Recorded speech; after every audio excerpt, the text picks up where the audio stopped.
Life doesn't always go as planned, does it? Retirement, career shifts, or personal loss can turn our world upside down. Resilience, which is not only the ability to bounce back from challenges, but to come back even stronger and adapt to change, is crucial when life shifts beneath us. In today's video, I'm going to reveal 3 powerful secrets that can help you build resilience and navigate life's toughest transitions. I'm Antonovsky, an organizational research and retirement readiness specialist living in the picturesque village of Vermont in Hermanus, South Africa's stunning Western Cape province. Having over 30 years of experience guiding individuals and organizations through life's most significant transitions, I'm now on this journey myself. Join me as we explore how to make the most of this new chapter, turning it into a period of growth, joy, and contribution. Welcome back. We've all faced challenges that test us, but it's often through these very challenges that we discover our strength. Today, I'm going to share 3 key insights into resilience drawn from the powerful work of Viktor Frankl and the work of Antonovsky's Salutogenesis. Now, don't be scared off by the word salutogenesis. It's just the fancy way of saying the study of the origins of health. This is quite the contrast to the mainstream psychology, which often focuses on the origins of sickness or pathology. I also want to mention that I don't believe in just giving out mechanistic tips.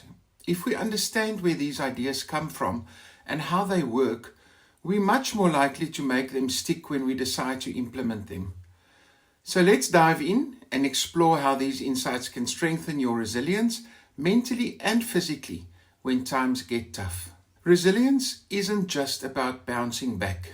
It's about growing and adapting through challenges, emerging stronger and wiser on the other side.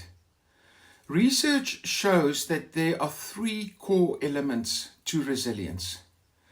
The first is the ability and flexibility to adapt to changing circumstances and to recover from adversity. Having a strong support network, whether family or community, that are vital in helping individuals overcome difficulties and acting as a buffer against stress, and most importantly, a sense of purpose that helps individuals stay focused on their goals during adversity and contributes to resilience by fostering a reason to persevere. And this is exactly why the focus in my previous 3 videos has been on life vision, purpose, and identity.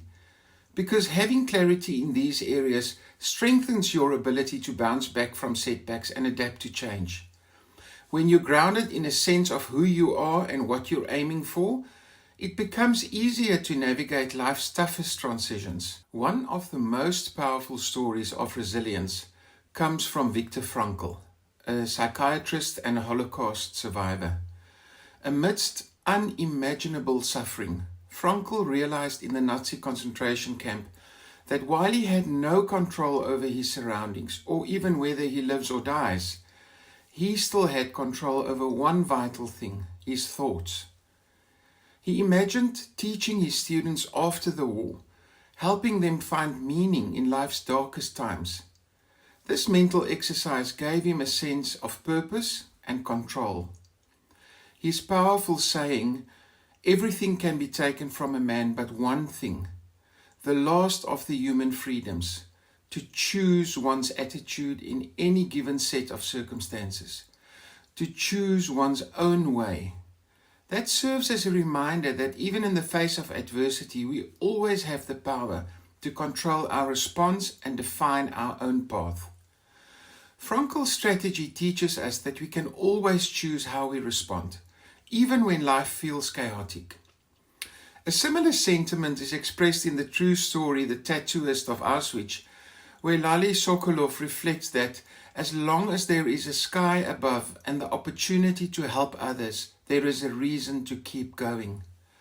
This determination to hold on to purpose, no matter the difficulty, is one of the secrets to building resilience. Building on Frankl's ideas, we turn to Antonovsky's salutogenic model, which, as I said, is the study of the origins of health. This is an approach in understanding how people maintain health under stress.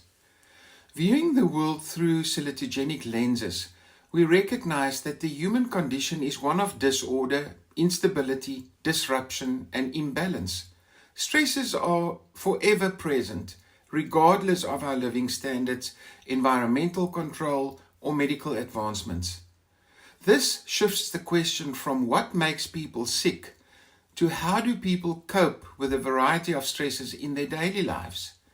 The truth is we've all encountered and dealt with numerous stresses before. We already have the answers within us. We simply need guidance in interpreting those experiences and identifying the strengths we've gained along the way. The heart of this model is something that he called the sense of coherence, which is made up of 3 dimensions: comprehensibility, manageability, and meaningfulness.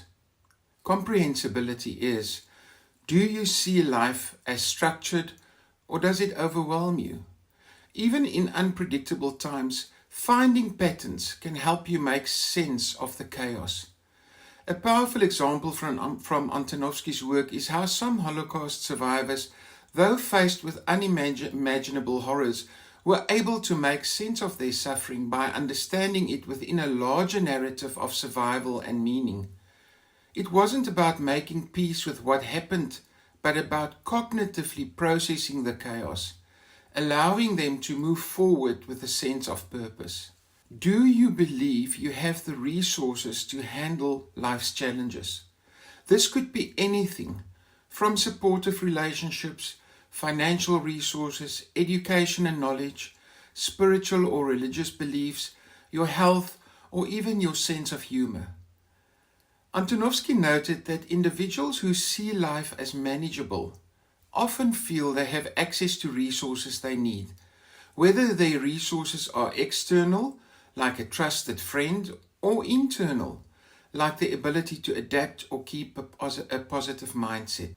A fitting example from Antonovsky's research relates to people who, in the face of personal health crisis, draw on external support networks or internal beliefs to help them manage the uncertainty. One of Antonovsky's studies showed that people with chronic illnesses, for example, often cope better when they had a close friend or a community supporting them. The belief that I have someone I can turn to, or I can draw on my inner faith, become a cornerstone of their resilience. They don't need to have all the answers, but knowing they had the resources to tap into made the situation feel more manageable. Meaningfulness is the dimension that refers to the sense that life has purpose and significance, even amid struggles. Antonovsky emphasized that finding meaning in challenges can empower us to persevere. This aligns closely with Frankl's belief that discovering a deeper purpose in your suffering is crucial for resilience. He famously said, "When we are no longer able to change a situation, we are challenged to change ourselves." Both Antonovsky and Frankl highlight that even the toughest transitions can become meaningful journeys when we actively seek purpose in our experiences. When these 3 elements are strong, you're far more likely to navigate life's transitions successfully. Let me share a personal story about resilience and the misconceptions that sometimes come with it. In 2015, when my wife passed away, I was absolutely devastated. It felt like a blow that would keep me down forever. What made it even harder was this internal pressure I felt, because I had always thought I understood resilience.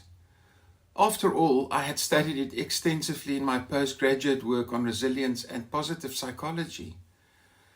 But in the midst of my grief, I found myself questioning everything I thought I knew.